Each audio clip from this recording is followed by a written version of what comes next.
Next up is a session by Cloud4C, a session on secure sovereign AI, building resilient digital enterprise in India. Can I request Mr. Arindam Mukherjee, President India Business Cloud4C, to please come up on the stage. Can we have their AV please, in the meanwhile?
So aptly summarized in Bengal and beyond. So Cloud4C has been one of the pioneering data centers to come up in Bengal and Calcutta. So with this, over to you, Mr. Mukherjee. Good afternoon. Good afternoon, everybody. Audible everywhere. Thank you. Rain-soaked Kolkata just before the lunch, but I took a flight from Mumbai to be in front of you, so I'll take 15 minutes to hold on to your attention. Thank you so much for being here. Cloud4C is now part of Capgemini. I don't know how many of you are aware, but it's my pleasure to announce that in November of 2025, Capgemini has bought us in all-cash deal. So if you really know Capgemini, they are a large global multinational cloud SI player. They bring strategy where they compete against the likes of Accenture. They bring a lot of application testing, custom application development, and consulting, and we bring the entire platform story. So just as an introduction, before I head to the, just one second, is the, this is, all right. So Cloud4C has been into the business since 2014. So it is almost 12 odd years that we are catering to global markets in 30 plus countries. Bringing different kind of platform services, starting with SAP. We're a RISE partner. We run our own sovereign cloud. We work very extensively with the likes of AWS, Azure, GCP, and even Oracle Cloud in India and across the world. On top of it, we build multiple services around data platform, AI platform, security, and overall managed services. Now, in the context of today's discussion, because I wanted to really get it high level so that you understand the enterprise context, but everything that I'm going to be talking here is a very practitioner's perspective. Because we run a global SOC, we have about more than 250 customers globally who is currently being catered by our global SOC services. as a context to what I'm going to talk about, these are the 5 things I wanted to cover, okay. First, I'm talking about the dissolving perimeter. If you really look at it, couple of years back, when we used to talk in the context of the enterprise security, we used to have the endpoints, right? And we used to have data centers, the applications used to be monolith, one piece of code, which used to run across the stack. But today, if you really look at it in the application context, it is microservices. It is containers, registry, it is serverless, it is multi-cloud, and at the same time, it is software defined. Just to give an example, just so that you understand, if you look at a shopping cart today, the shopping cart would have an inventory management somewhere, customer relationship management somewhere, and all are microservices. There are hundreds and hundreds of connections which are coming together to make one single click happen in front of a shopping cart being activated in front of you. So what I call it an ephemeral endpoints, which basically exist for a few microseconds of the time, and then it disappears what gets connected to something called application programming interface, APIs. I'm sure all of you are aware of.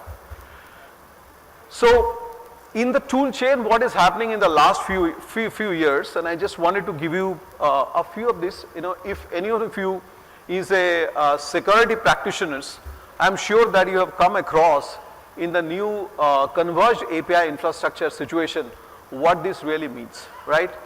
Say for example, if you want to go land into a company, how do you go and land into a company in the old ways? You go through the firewall check review, you go through the IPS, IDS, and you just try to go to a virtual machine, and then you go sideways because you go and try to go to the databases.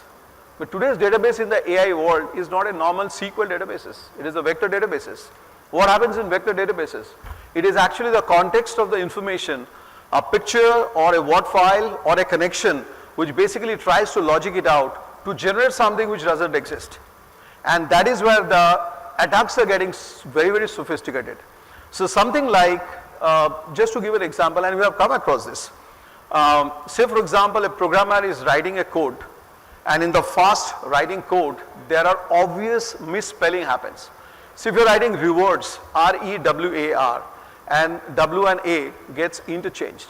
So the hackers have basically created domain specific signatures, where the moment that piece comes out, in the open source LLM context, that gets picked up, and that is the first source of code injection, cyber code injection which happens. Likewise, we have come across that, I'm sure that you are across multiple, the rogue LLM registries which are today available in the dark web, where you basically can go and create a malicious botware, and it can basically go and go and infiltrate the attack. Now, I'll just, for the sake of simplicity, I'll just move to a couple of terms, and then I'll come to what Cloud4C does. Now, if you really look at it in the traditional application sense and in today's cloud native application sense, you need to have an ability to go through the code base of the way you run the CI/CD pipeline, about the way you go through the container registry, and about the way you go through the cloud endpoints, and then it goes through. So something like a CNAP, XDR, SIEM, like say for example, we work very extensively with Google on their Google SecOps. If you look through their stack of SIEM, your mind will boggle, because they have ingested Gemini into every single layer of their AI reconnaissance. So what it basically means that if you are like the way you all are, vibe coder, right? You can basically go to a Lovable and ask it to create a website for yourself, and it will create. Like the way, even if you are not a sysad, security sysad, you can actually converse with the Google Sec LLM to basically create the entire agentic framework. Infused with that is a natural language processing, cloud scale analytics that gets to be meshed along with that. So what we do as a Cloud4C, just so that you understand, first part of our services is the managed SOC. And in the managed SOC, we do 24/7 AI native SOC operation. Those of you who are security professionals, you know something called MITRE framework attack, which basically is simulation of the threat triage which is happening industry by industry across the world, okay? And I wish I could show you one of the reports that I got to hear from the SOC system engineers. It's actually through domain specific, control specific, thread specific, and you basically get to see the trash that is happening on microsecond basis. Tier 1 and 2 fully automated triage in SLA-backed IP paths. So that's the first part of it, and I said that we have more than 250 customers globally who are managing on, who are managed on a SOC platform. Second is the cloud security, and that is what I try to maintain in the beginning, that your application codes are not really sitting in your data center. It is something which is running as a SaaS on an AWS, or it could be a cloud native ISV application which you sprung up on Azure, or it could be something like an SAP. By the way, we run 790 customers globally who are running on SAP, either on HANA Enterprise Cloud, or running on RISE, or running on our cloud platform. Imagine securing the perimeter of the heartbeat of a manufacturing organization. I mean, I would not really like to name, but you can pretty much assume that most of the leading automotive manufacturing companies, most of the state electricity boards, most of the defense startups, the new India startups, they run their RISE platform on Cloud4C. So that is the second posture, that in the new found cloud world, where the application is a piece of code which gets connected for a discontinuous microseconds through API calls, what you call microservices, how do you really take a one single uniform posture? That is what you call cloud security, and things like cloud system posture management, CSPM I talked about, cloud native posture management, everything comes in. The third piece is where the AI driven intelligence, it comes in. And it's important for you to know how we do the triage. Because if you really talk to, and this is a part of the Capgemini offering, just so that you understand, if you talk to a partner of say Palo Alto, or say Fortinet, or say Cisco, or say Checkpoint, they would be knowing the paraphernalia of that particular threat vector, and that's happening, right? So you have an antivirus, you have an XDR, you have a firewall, you have got a DLP from all different kinds of people. What you try to do is that we try to convert every single incidences to an ITSM ticket management tool, and that is homegrown, completely open source. So imagine a threat happens, the first problem, and I will not name any specific company, but a large global, any standard large global company, imagine the total number of events which are happening on a daily basis, 10 billion. One large size, any Indian company or a global company, 10 billion event. It's like pause the document, send the IP back, block this IP, reconnaissance, all of those, 10 billion. Now even if you have a 0.1% of that as a false, it is 10 million. Imagine 10 million, so you basically become a fire alarm expert, that your security operations center team basically is trying to do a triage of how to go through this 10 million false alerts to go through. And that is where we bring the entire AI driven SOC as a concept.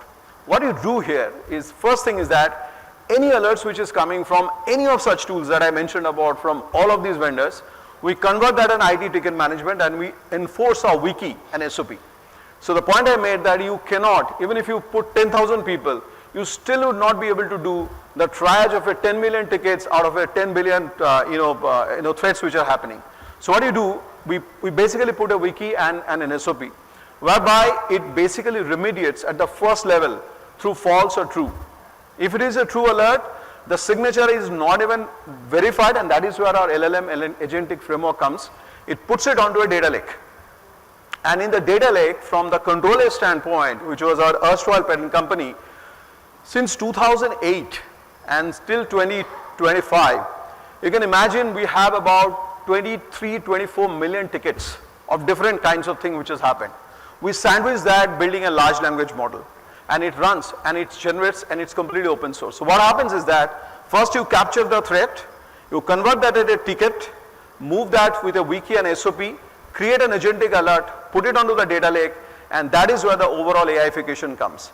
And what you get, the point I was making on the second, cloud security, you could be running it anywhere. It could be running on premises apart from all of these environments. We give a single pane of glass. So what it basically means is that through one single pane of glass, you basically get to see that entire threat landscape happening in front of you, and it's completely agentic. That is what you call it AI SOC. And we believe in the governance structure, just so that you understand in little bit of more detail. I don't know how many of you know how to run a cloud code.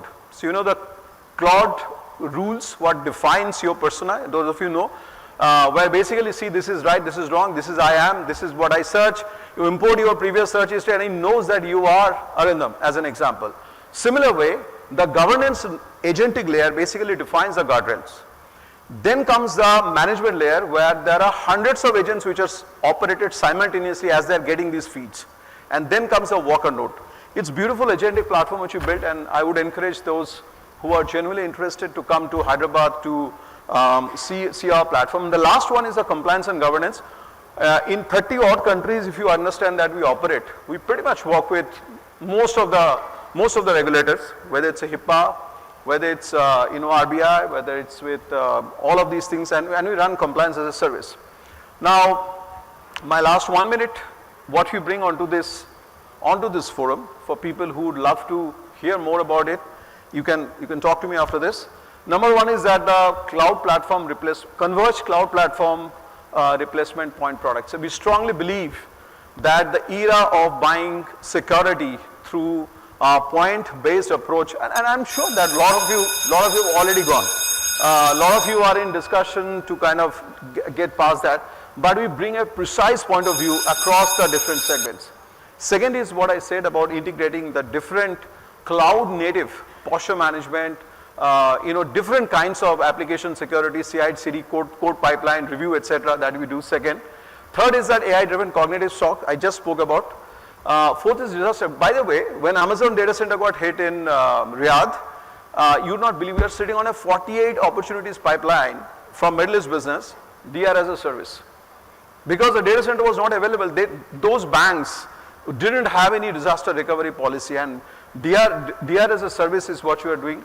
And sovereign cloud infrastructure, I'm very proud to announce that possibly outside the three hyperscaler that you look at it, by the way, they are our competition for SAP RISE also, we are the fourth player. I think we are one of the single most focused sovereign cloud player in the country who genuinely believe that this country requires a full stack, and that's why we have sovereign cloud on industry by industry. We have BFSI. More than 50% of India's small and finance banks run on C4C cloud platform. It's our platform, it's not AWS Azure.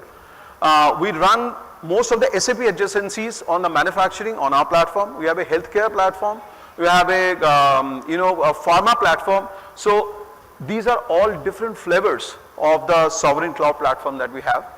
In a nutshell, to summarize the point I was trying to make, that running these platforms over such a long period of time with our huge data center business from the controllers gave us the ability to know the crisscrossing of the enterprise threat landscape. And with the investment on building the AI SOC the way we did, apart from integrating with the multi-cloud different posture management, gives us a very unique capability, and that's why I said at the beginning that I would possibly give a practitioner's ability to kind of go and explain. With this, thank you very much for listening, and I'm just on time. Thank you. Thank you so much, Mr. Mukherjee. Kindly stay back. Kindly stay back.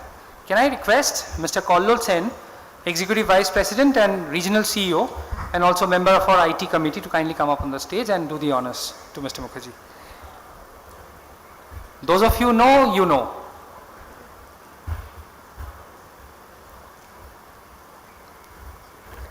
Thank you. Quite a good combo in the stage.